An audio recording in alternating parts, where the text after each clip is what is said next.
Extension 720 with Milt Rosenberg from the Allstate Studios in Chicago on 720 WGN.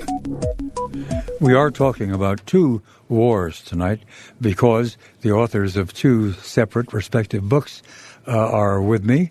The first is Amy Greenberg, who will be with us for the first hour, and she's got a book titled A Wicked War. Wicked. And it is about the Mexican or the Mexican-American War.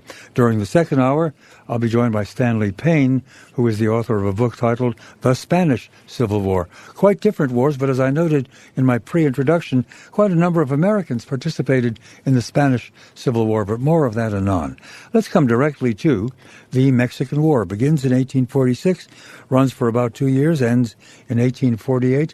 And the title, A Wicked War, comes from, of all people, I learn from reading your fine book, Ulysses S. Grant. That's correct. Ulysses S. Grant, like a lot of soldiers who became famous in the Civil War, got their initial military experience in the U.S.-Mexico War. Grant was a young lieutenant at the start of the war and basically saw the war all the way through. Late in his life, Grant looked back on the things that he'd done and what, sort of discussed, frankly, what was good and what was bad. And he had some strong things to say about the Mexican War. Here's what he said in 1879. Grant said, "I do not think there was ever a more wicked war than that waged by the United States on Mexico. I thought so at the time when I was a youngster, only I had not moral courage enough to resign."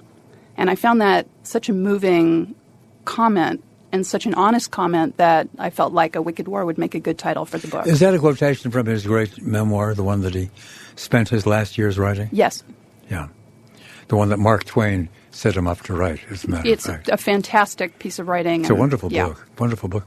And a great scene in it is the surrender at Appomattox, when, for the first time during the war, he meets Robert E. Lee. And they fall into conversation when Lee arrives, resplendent in his uniform. They fall into conversation about the Mexican War. And Lee tells Grant that Lee, remembers young Grant from the Mexican War. And Grant, in the memoir, I believe, says he was being very courteous, but he could not possibly have really remembered me. I think that's a wonderful story. Yeah, actually, Lee was sort of a more impressive military figure in the Mexican War than Grant was. He was higher in rank, of course. Yeah, but Lee was actually responsible for a couple of the really important victories in the final stage of the war when General Winfield Scott took American troops from Veracruz to the capital city.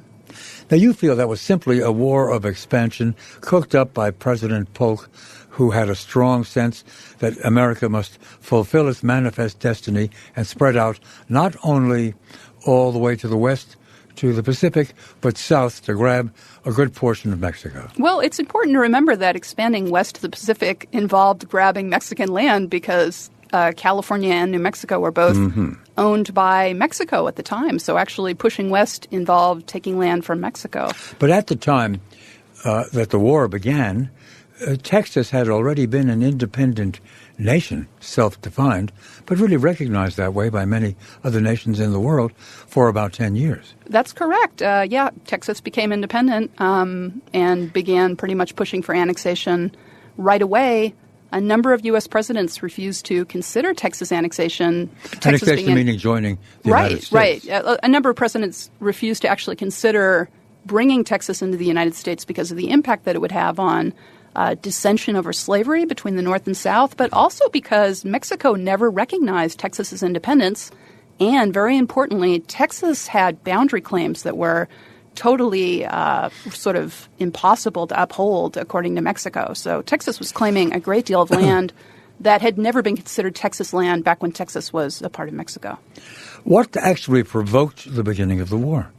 Well, what provoked the beginning of the war is that Polk sent General Zachary Taylor and 4,000 U.S. troops down into a disputed area between the Nueces and the Rio Grande River and sent the troops all the way down to the Rio Grande and basically waited for Mexico to rise to the bait and attack U.S. troops because they were in this area that Mexico considered to be its own land. So Taylor takes his troops down there, plants a number of batteries across the Rio Grande from the town of Matamoros, and waits for something to happen. And eventually Mexicans cross the river, kill 14 U.S. soldiers, and then retreat, and that is the reason Polk has for starting the war. But the important thing to note here is that Polk went to his cabinet the day before he learned about what was then called the Thornton Affair, that affair where the Mexicans crossed and killed the U.S. soldiers. Polk went to his cabinet the day before he learned about that, and he said to his cabinet, I want to declare war on Mexico. I want to bring a declaration of war on Mexico to Congress. And the cabinet actually had a discussion about whether or not you could declare war on Mexico, given that there had been no incident to start it. The next day, Polk actually finds out that there was an incident, and that gives him his excuse to go to Congress. What had Texas been asking for with regard to military activity pointed towards Mexico? Well, Texas wanted protection. I mean, this was a big... They were urging war, were they not? Oh, yeah, sure. Absolutely. But, Texas was worried about its security. This is one reason why people in Texas were so anxious to become part of the United States, is that an independent Texas was considered vulnerable to Mexico, and Mexico was making, gestures against it. And one of their great slogans was, remember the Alamo. And they did indeed remember the Alamo. Yes, both sides remembered the Alamo, actually. Yeah. The Mexicans, you mean, did as well? The Mexicans did as well, that's right. As a great victory. The Mexicans remembered the Alamo. Basically, they remembered the fact that Texas had become independent and that they didn't necessarily agree with that. Yeah. How was the war waged? How did Mexico respond once we sent some troops down to what is now southern Texas, up to the Rio Grande? That's right. Well, Mexico held off attacking the United States for a while. It didn't seem really like they were that interested in starting a war. But you say then they did go in and they killed some 12 of our troops. Yeah, some Mexican forces did go in and do that. I don't think that was actually something that was directed by Mexican commanders. I think that was sort of an irregular activity. But yeah, then war began. With an official declaration? Yeah. On what date?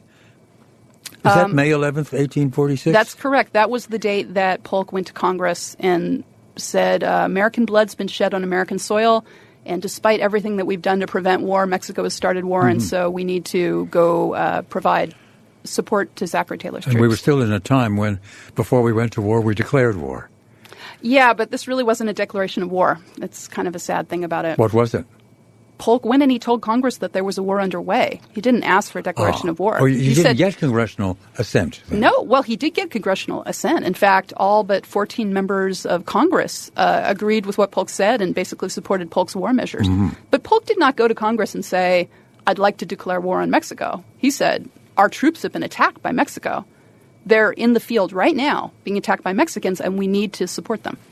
How big a war, in terms of effort, in terms of material and personnel and cost, how big a war was this for us? At the time, it was an extremely large war. 78,000 American soldiers fought in it. This war had the highest fatality rate of any U.S. war before or since. Almost all of the soldiers who died of disease. Of disease rather than gunshots? Oh, absolutely. Some 14,000? Yeah. That's the casualty rate. Well, it's disputed. I think the official count is something around 13,000, but there were a number of soldiers that were never accounted for. People we would consider today to be, MIA. And how did the public respond? Were they for it? Were they gung-ho? Well, initially the public was extremely supportive of this war. They turned out in great numbers. The number of volunteers in many states was far more than actually could be taken into volunteer ranks. There was a tremendous outpouring of support for the war. And in part it was what you mentioned, that was that Remember the Alamo impulse that, a generation of young men had been raised on stories of Mexican atrocities against Texas American soldiers, and they wanted revenge. And there was a real belief in the United States, I think, that taking land from Mexico was part of America's destiny. There was also a strong belief that Mexicans didn't deserve their land. So there was a huge amount of support for the war. But as I document in this book, that support kind of dries up quickly. Yeah, but very often it's there at the beginning of a war. We had been at peace since the War of 1812. Essentially. Well, if you don't count Indian activities. Oh, yeah, Indian wars, right. To be sure, constantly, including the one waged in Illinois here by a young guy who later on went to Congress and was in Congress at the time that the Wicked War began. Well, John Hardin is a major character in this story. Hardin, people don't know much about Hardin. Lincoln. And Abe Lincoln as well, that's right. But Hardin was, both Hardin and Lincoln fought in the Black Hawk War. That's what I had in mind. In Illinois, yeah. But John Hardin, He was a congressman, and he was Illinois' first volunteer for the war, and he was killed at the Battle of Buena Vista, and that cut a very promising political career short. And Lincoln opposed the war. Lincoln did oppose the war. That's correct. This is a story of a lot of people who opposed the war that most people don't know opposed the war. Some of the story strands we will pick up and continue with after we pause for a quick round of commercials. Extension 720 with Milt Rosenberg on 720 WGN. And we return to Amy S. Greenberg, who is professor of history at Penn State University and has been there for a number of years since she got her training in history at Harvard University. That place? Harvard. Someplace in the vicinity of Boston. Cambridge, I think, is the name of the suburb, is it not? Yes, we like to say the school in Cambridge. The school in Cambridge. As an old, very assistant Yale professor, I have a certain tension about Harvard. You can understand that. Well, we won't talk about that anymore then. Right. And Amy S. Greenberg's new book is titled A Wicked War. Polk, Clay, Lincoln, and the 1846 U.S. invasion of Mexico. Let's come to Polk, crucial character. And Mrs. Polk is quite important too, apparently. Yes. Previous historians have looked at the Polks, seem to have missed the fact that Sarah Polk was really by his side and helping him in the war effort pretty much the entire time. Tell us about her. Okay, so in the 19th century, birthing and raising children occupied women's time pretty much completely. But the Polks were childless because James Polk had had a surgery when he was young that left him sterile. And in any case, they never had any kids. And very early on in their marriage, James recognized Sarah's political acumen and put her to work. And she later wrote that when they were a young married couple, he would invite her to go with him on political trips. She was the only wife that did this. And he would put her to work reading newspapers and reading documents for him and giving him reports on it. And, you know, by the time they made it to Washington, she was really functioning as his secretary. Polk was really a secretive and suspicious man, bordering on paranoid, and he didn't trust ordinary people, ordinary clerks to do work for him. What was his political history before he came to the presidency? Well, you know, when Polk became candidate in 1844, he was the first dark horse candidate in that he was totally unexpected to be the candidate for the party. But, the famous story is that when Polk was nominated, news of his nomination made it to Washington via the telegraph, the recently invented telegraph. Mm-hmm. And people in Washington said, who is James K. Polk? Like, they didn't know who he was. Well, who was he? In point of fact, people did know who he was. He had been Speaker of the House of Representatives for a short period of time. He had been governor of the state of Tennessee. But for the most part, he wasn't a well-known politician. He was a Jackson follower. He was a young Tennessee politician. He was part of sort of cadre of Jacksonian Democrats who really venerated Jackson and saw themselves in his mold. He's considered to be one of the people who can be ranked in the second tier of rather effective and successful presidents, even though he was only a one-term president. There's no question Polk was remarkably successful. You know, he had a set number of things that he said he'd do at the start of his term. He accomplished all of them. I mean, he fought this war against Mexico and brought a tremendous amount of territory into the United States. He basically took half of Mexico's territory from Mexico, brought it into the U.S. He managed to deal with the banking system. He lowered the tariffs. Everything that he wanted to do, he did, and he did it in one term. But he basically worked himself to death. The guy did not relax. It's said that he basically would recopy the work of even minor clerks. He constantly wrote in his diary things like, I'm the hardest working man in Washington. And one thing that I found really poignant was that very early on in the war, he wrote in his diary that he had to stop exercising. He said, I've been in the habit of taking exercise on horseback my entire life, but I have too much to do. And so I've stopped riding. So he basically stopped exercising, and colleagues and friends went to Sarah and they said, you've got to help him because he's really working himself to death. He's not healthy. He's not sleeping well. He doesn't seem to be eating. You need to help him with his health. See if you can get him to go out on horseback once in a while. And, she said, well, I would try and I'd talk to him. I'd say, can we take out the carriage? And he'd say, yeah, maybe not today. So he worked hard. Turning to the war itself and viewing it in military terms, it wasn't exactly a pushover, I gather. After all, it runs for almost 2 years, May 11 to February May 1146 to February 1848. So there was some considerable effective resistance by the Mexicans, was there? Yeah, it's really amazing. So basically everyone in the United States thinks this is going to be a very short war. A pushover. Total pushover. Polk's brother writes him at the beginning of the war in the summer of 1846 and says, I'm going to come home from Europe. Can I get some sort of, a job as an officer? And Polk writes to his brother and he says, you know what, don't bother coming back. The war will be over by the time you get back. And everybody in the United States thought that the Mexican army would roll over, we'd fight 1 or 2 battles on the Rio Grande, and then Mexico would give up their claims to Texas, and they'd sell California, and it would be over. But in fact, it was a very, very different story. Even though the United States won every single battle in this war pretty definitively, and even though U.S. troops were vastly outnumbered by Mexican forces in most of the conflicts, most of the battles, the U.S. won anyways. But Mexican troops fought much more tenaciously than U.S. troops thought that they would. And the fact of the matter is that no matter how many battles the U.S. won, Mexico refused to surrender. So it's a very interesting situation where military victory, really remarkable, definitive military victory, does not translate into what Polk wants, which is Mexico to surrender. What is the American strategy? Are they going to Are they going toward Mexico City to take the capital? The initial strategy was that Zachary Taylor would be able to win some sort of definitive victories along the Rio Grande and in northern Mexico that would force Mexico to surrender.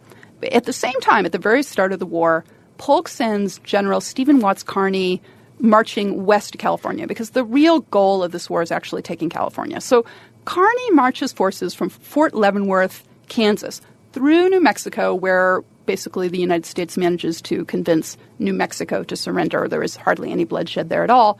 And then on to California. And so, both California and northern Mexico, where Zachary Taylor's troops are secured by early 1847, but Mexico still won't surrender. So it's really at that point that Polk decides that we need to do something definitive. And what he decides to do is he takes most of Zachary Taylor's best troops and gives them to General Winfield Scott, who then travels by ship down to the port of Veracruz, bombards Veracruz. It's the first amphibious landing in American military history. And then those troops march from Veracruz all the way to the capital city and capture the capital city. Just coincidentally, following the same route that Hernando Cortez took, centuries before. So by the capital city, you mean Mexico City? Mexico City, right. Which is quite a distance. It's quite a distance. Quite a distance. And once again, remarkably, American troops managed to defeat Mexican forces all along the way through the very heart of the country. And they capture, in September of 1847, capture Mexico City. And in September of 1847, America is in control of the capital city of Mexico. How was the war fought? The Civil War was fought at bayonet point but with artillery. Artillery was developed certainly by the mid-1840s as well, but I should imagine that it wasn't quite as potent as it was 20 years later. Oh, no, artillery was absolutely crucial in this war. It was absolutely crucial. American artillery, military historians have basically said it was one of the major reasons that the U.S. was so successful. And in fact, when you look at the battles where Mexico is successful, it's because a group of American deserters called the San Patricios have actually captured some American artillery and are using it against the Americans themselves. So the artillery is really, really important. One major reason that Mexico consistently loses battles is that their weaponry is vastly inferior to the weaponry that the United States has. So it's really only one of the reasons, but the actual battles, artillery plays a huge role. But the Mexicans have as many or more men in the field than do the Americans. Absolutely, absolutely. Now, a lot of those soldiers that the Mexicans have are conscripts, and they're not necessarily fighting as hard as they might. But yeah, regular Mexican forces fight very hard, and And they have many, the Battle of Buena Vista, which is sort of the signature battle of this war.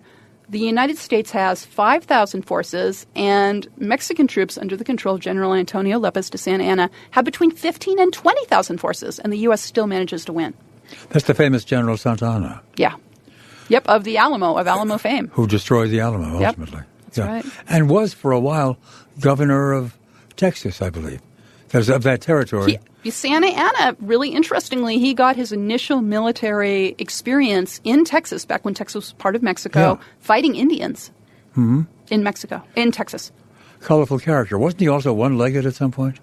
He was not only one-legged, but his wooden prosthetic leg resides in the Illinois State Military Museum. It is there right now. You can go visit it. It was captured by Illinois volunteer troops and returned to Illinois.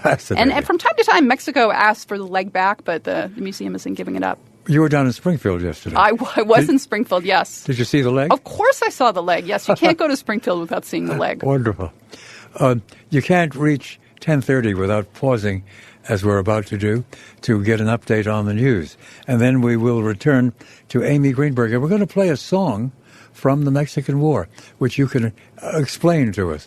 Though it's really a rather touching ballad, The Maid of Monterey. We'll say more about all of that when we continue right now to the newsroom. Extension 720 with Milt Rosenberg on 720 WGN. Our guest during the first hour tonight is Amy Greenberg, Amy S. Greenberg, who is professor of history at Pennsylvania State University. And her new book, A Wicked War, is just recently published by Alfred A. Knopf and Company. To be published by Knopf is testament to the significance of the book. Really our most distinguished commercial publisher still. The subtitle of this book, Polk, Clay, Lincoln, and the 1846 U.S. invasion of Mexico. We've talked about Polk. We haven't talked about Henry Clay. Why is he of eminence in this story? Well, Henry Clay is probably the most famous politician of who never became president. That's correct. And, Clay's really best bet for becoming president was 1844. He was the clear nominee of the Whig Party at the Whig nominating convention. He was nominated to great acclaim, and everybody thought it was his year. He thought at the time he was going to be running against Martin Van Buren, who was a defeated past Democratic president. And when John Tyler, who was the president at the time, suddenly made it clear that he was going to try and annex Texas in order to, win his own chance at becoming president again on his own terms. Because, of course, when Tyler became president, it was because William Henry Harrison had died. So Tyler was known as His Excellency. He wanted to become president on his own terms. And so he was going to annex Texas. This was the plan. Now, when Henry Clay heard about this plan, he came out and he made a speech and he said, I am not in favor of annexing Texas because if we do that, it'll lead to war with Mexico. Martin Van Buren also said he was not in favor of annexing Texas for the same reasons. So at that point, the Democratic Party threw over Van Buren and got James K. Polk, who was someone who was willing to annex Texas. And Henry Clay ends up losing in 1844, which certainly he didn't expect and he couldn't believe. And, it's pretty clear that the major reason that Clay lost that election is because the American people were in favor of annexing Texas. So Clay is a major figure here, not only because he's this early voice saying that annexing Texas is wrong, but because he gives a speech which I see as crucial in the formation of America's first national anti-war movement, which is a speech he gives on November 14th, 1847, not long after his most promising son and namesake, Henry Clay Jr., is killed at the Battle of Buena Vista, leading Kentucky troops down into Mexico. Clay gives a speech where he calls the U.S.-Mexico War wicked. He doesn't use that word, but he basically expresses the same sentiment that we see Grant express later on. He says that the U.S.-Mexico War has caused the United States to lose its unsullied honor abroad, that it's been a terrible loss of life and treasure for the United States. And he calls on the American people to meet together in public meetings to protest the war and to call on Polk to bring American troops home without taking any territory. And a real anti-war movement does develop, doesn't it? That's it. I found meetings across the country of people following Polk's orders or directive. Premonitory of what happened here, say, during the Vietnam War. Absolutely. And more recently, even during the Iraq War. Right. Well, this is the first time that I think the American people, during the War of 1812, there's some anti-war sentiment, but it's really limited to New England. Yeah. But in the U.S.-Mexico War, people around the country are protesting the war. Now, what was Lincoln's role? He was in Congress then, wasn't he? Well, Abraham Lincoln got elected to Congress. His one term. He's a one-term congressman, and he gets elected to Congress at the start of the U.S.-Mexico War. Now, because of the way that elections were held in that time period, there ended up being a long period of time between when Lincoln was elected and when he actually started his term in Congress. So Abraham Lincoln is on his way to Congress in November of 1847, and he stops in Lexington, Kentucky to visit his wife Mary's relatives, most of whom he's never met before. And while he's there, he gets to hear Clay deliver this speech that I've just told you about. So it's really an amazing moment. Abraham Lincoln called Henry Clay his beau ideal of a politician. And when Lincoln was young, he used to carry around a book of Clay's speeches. I mean, he really venerated Clay and took Clay's issues as his own. He invited Clay to come speak in Springfield when he was leading the Clay Club. And this is the first time that Lincoln hears this politician he really idolizes speak publicly, and it's the speech against the war. Now, when Lincoln gets to Congress, he does something that I'm sure he never thought he would do back in all the years that he was hoping to become a congressman. Lincoln's issues had always been political. He was interested in high tariffs to promote manufacturing. He was interested in securing the banking system, roads and bridges. He really believes in this sort of Whig idea of strengthening the country. But when he gets to Congress, he doesn't talk about any of those things. What he talks about is the war. And the first speech that Lincoln gives on the national stage in Congress is a set of resolutions which become known as the Spot Resolutions, where Lincoln basically calls Polk a liar. He says, let's look at the exact spot where the war started, and let's really see if this was in fact American soil, as Polk said when he went to Congress. When Polk said we shed American blood's been shed on American soil, Lincoln lays it out, and he basically decimates this charge by showing that in fact it wasn't American soil where this war started. That was his first speech. And not long after that, Lincoln gave a full-length speech in Congress where, once again, he just viciously attacked Polk for starting this war. And he says, the blood of Abel is crying out to him, and he knows that he's wrong, and he doesn't know what to do, and he's a perplexed man, and he's responsible for all of these deaths. And it's a really, really it's a pretty intense speech against the president. And, and that's what Lincoln does when he's in Congress. That is fascinating. Why did Lincoln not have a second or third term in the House? It's a very good question. Now, there's been some dispute over this. Some people think that there was a rotating office arrangement at the time, and in fact, Lincoln was never planning on going back to Congress again. He chose not to run. Yeah. William Herndon believed that his law partner his law partner believed that it was actually Lincoln's stance against the Mexican War that cost him the chance of running again. Whether or not that's true, I'm not exactly sure. Among the battles, there is the Battle of Monterey. We have a song. All wars ultimately generate their own songs, I think, if they go on long enough. The Maid of Monterey. Tell us just quickly about the Battle of Monterey before we hear this. Okay, the Battle of Monterey is a really, really crucial battle very, very early in the war. Not long after Taylor's troops cross the Rio Grande and move into Mexico, they attack the city of Monterey, which is a provincial capital of 15,000 people, on a key transit route in northern Mexico. And Taylor marches his 6,000 men to Monterey. On September 19th, he reconnoiters a mile-long city. Monterey is heavily secured, so it really looks like it's going to be impossible for him to storm, but Taylor's not dissuaded by this. And on September 23rd, he attacks Monterey. There's hand-to-hand fighting in the streets of the city, and Mexico gives up. They quit, and it's an incredible victory for U.S. forces. The city seemed like it would be impossible for American troops to take in. But a fair number of Americans are killed. Yes. And then it's probably not just folklore. Probably it really happened.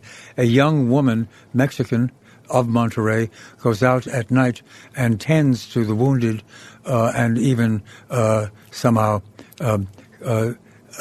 touches or otherwise shows some compassion for the dead Americans lying there. She's an angel and very beautiful, and she provides water to the troops. And, oh, yes, of course, this is an extremely important idea of what's happening in this battle because, in fact, what was really happening was American troops were attacking Mexican houses, going house to house and killing people. So it's really also the Americans telling themselves that they were noble and they were served by an angel who came out to render succor. And that ultimately the beautiful Mexican women are in support of them.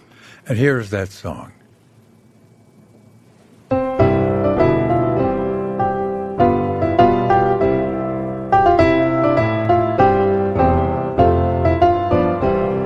The moon was shining brightly upon the barren plain. The gentle breeze fanned lightly the features of the slain.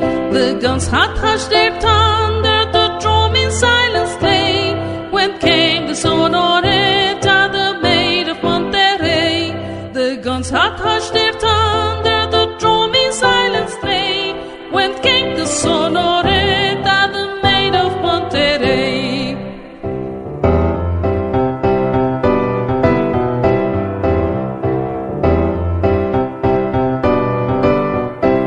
She cast a look of anguish on dying and on death.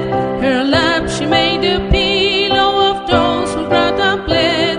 And when the dying soldier for one bright gleam did pray, he blessed the Sonoreta, the maid of Monterrey.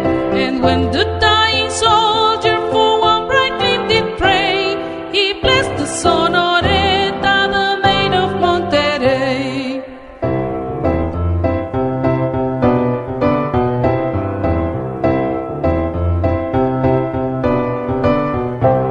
She gave the thirsty water and dressed the bleeding wound. In gentle praise she uttered for those who sighed around.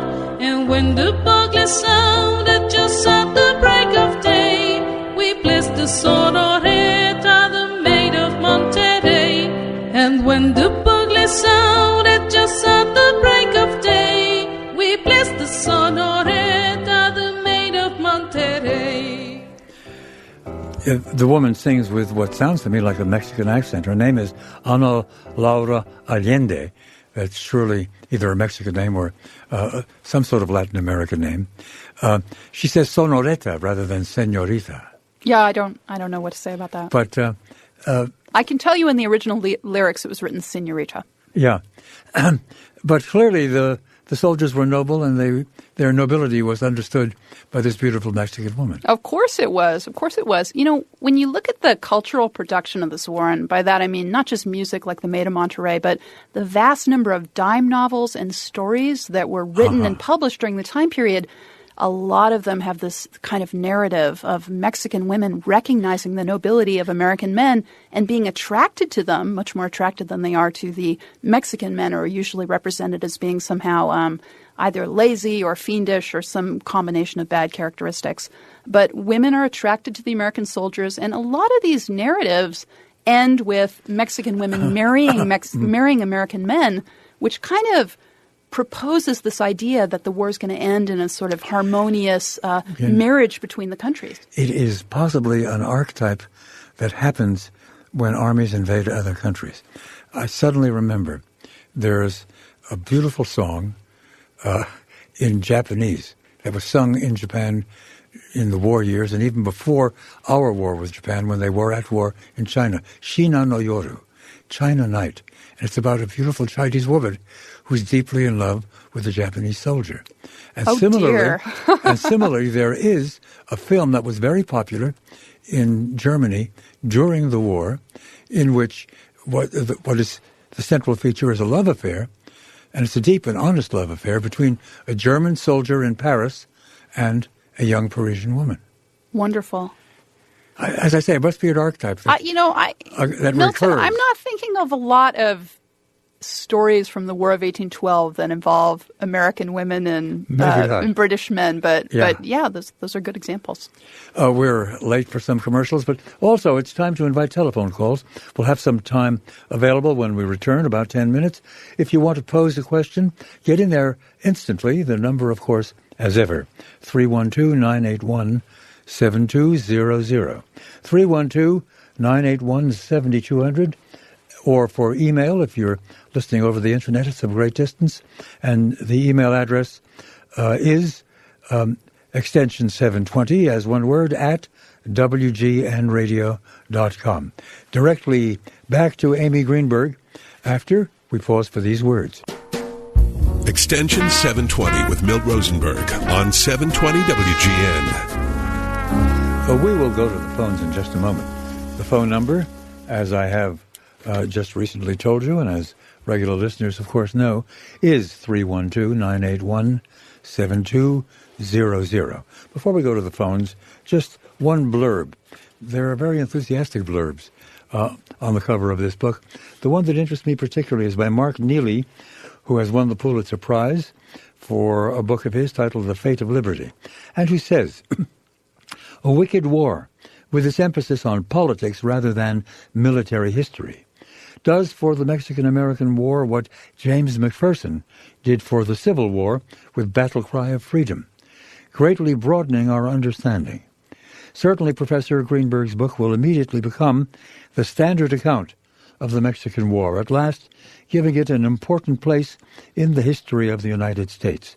This book restores my faith in the merits of narrative history." This guy is an enthusiast. I would agree with everything that he says there. I think I would, too, from my too cursory reading of the book so far. We will go to the phones. 312-591-7200, as soon as I'm told by our friends in the booth where to go. But I don't have that word yet, so perhaps we'll talk just a bit longer. And we'll also expect more calls, 312-981-7200. I presume we can go to Ken, and we will do that right now. Good evening, Ken. You're on the air. Hello, are you there?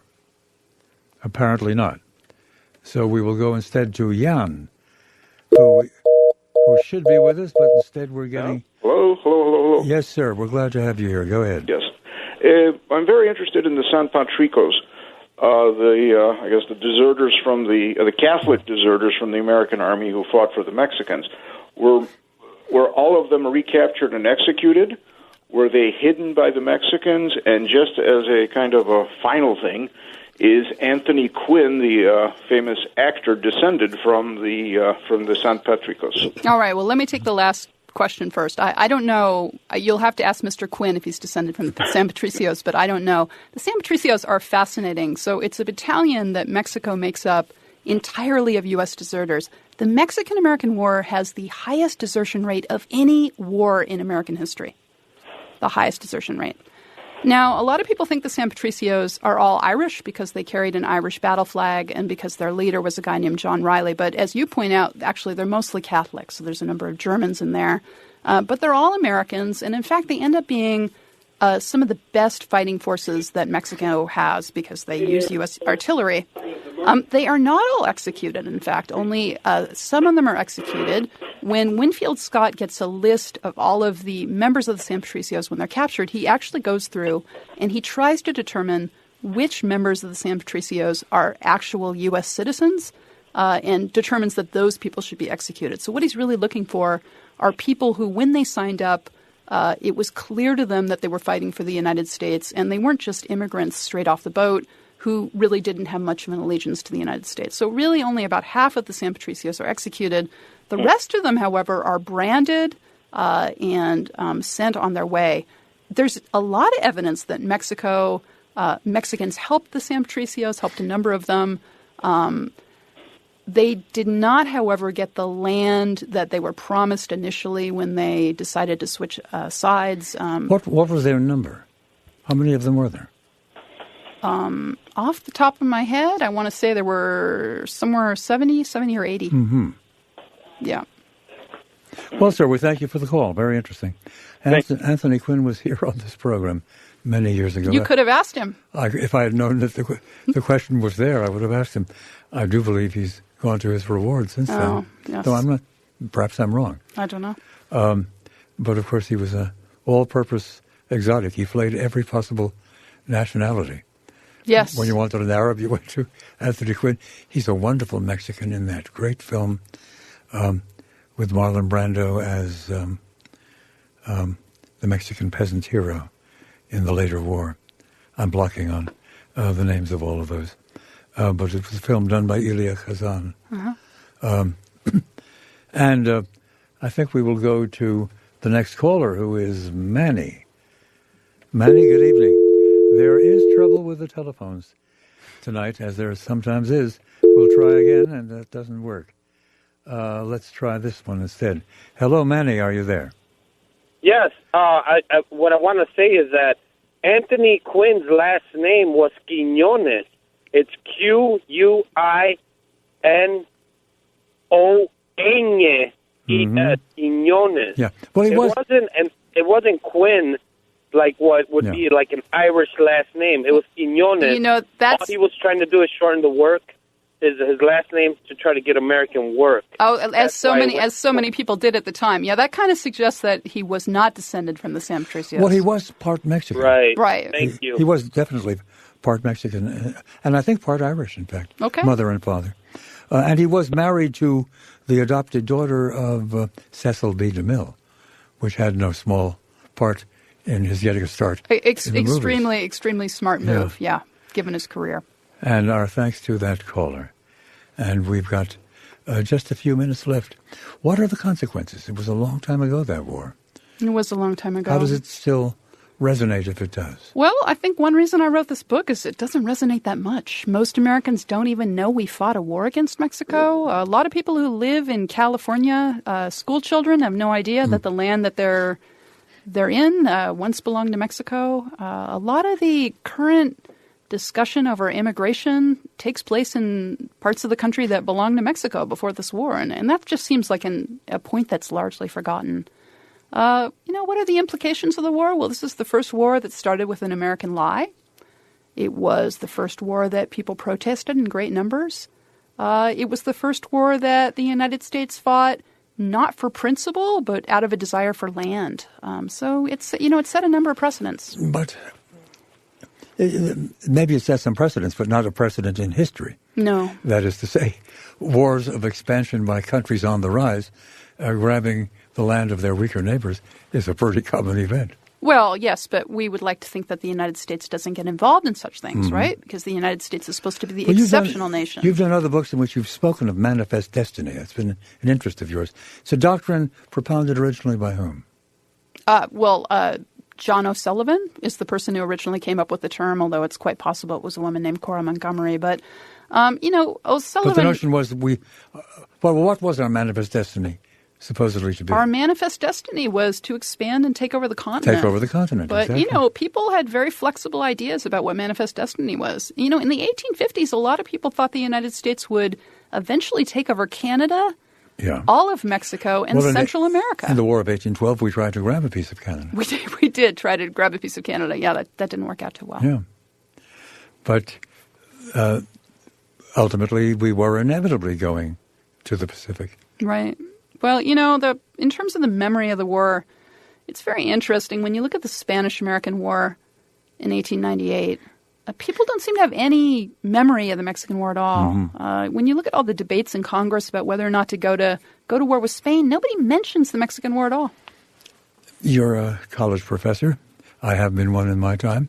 It's my impression that many of our undergraduates are pretty confused as to who fought even in World War II. Yes, or World War I. Yes. And why. Well, my students are not confused about who fought in the Mexican-American War. I think I can say that. I can say that pretty clearly. And if you are at the moment, get your hands on this fine book by Amy Greenberg titled A Wicked War and published by Alfred A. Knopf and Company. Thank you so much for joining us. Thank you, Milton.